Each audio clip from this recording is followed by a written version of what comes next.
Hi hello నమస్తే మడత కాజా recipe చూసేసుకుందామా. So దానికి ఒక కప్ ఆఫ్ మైదా పిండి, ఉప్పు, కొంచెం అంత బేకింగ్ సోడా వేసుకొని, కొంచెం నెయ్యి వేసుకొని నేను చూపించిన కన్సిస్టెన్సీలో కలుపుకోవాలన్నమాట. కొంచెం వాటర్ యాడ్ చేసుకుంటూ దాన్ని ఒక 10 minutes పక్కకు పెట్టేసి, ఇప్పుడు ఏ కప్తో అయితే మనం మెజర్ చేసామో ఆ కప్తో షుగర్ 1/2 cup ఆఫ్ వాటర్ వేసుకొని చిన్న ఫ్లేమ్లో కలుపుతూ షుగర్ అంతా మిక్స్ అయ్యేలాగా చూసుకోవాలన్నమాట. దాంట్లోకి ఇలాయచీ పౌడర్, కొంచెం అంత నిమ్మకాయ పిండుకోండి టేస్ట్కి. సో ఇప్పుడు చపాతీ పిండిలాగా చేసుకొని సైడ్స్ అన్నీ కట్ చేసుకొని మధ్యలో గీ అప్లై చేసి దాని మీద మళ్ళీ పౌడర్ అనేది మన మైదా పిండి అనేది చల్లుకుంటూ రోల్ లాగా చేసుకోవాలన్నమాట.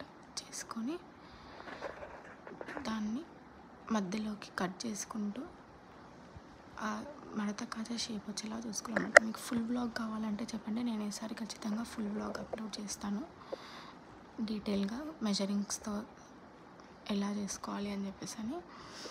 దెన్ నెక్స్ట్ ఫస్ట్ టైం నేను డీప్ ఫ్రై చేసేటప్పుడు కార్నర్స్ అనేటివి మంచిగా స్టిక్ కాక పగిలినాయి అన్నమాట. సో కార్నర్స్ అనేటివి స్టిక్ కావాలి అంటే మనం దానికి కొంచెం గీ అప్లై చేసుకుంటూ, ఒకవేళ లూజ్ అయితే గీ అప్లై చేసుకుంటూ గట్టిగా అట్లా తంబుతో ప్రెస్ చేస్తే సెకండ్ అటెంప్ట్కి కరెక్ట్గా వచ్చినాయి నాకు. సో ఇంకొక సైడ్ షుగర్ సిరప్ అనేది ఎప్పుడు చిన్న ఫ్లేమ్లో పెట్టుకొని ఉంచుకోండి. సో అలా అయితే ఆ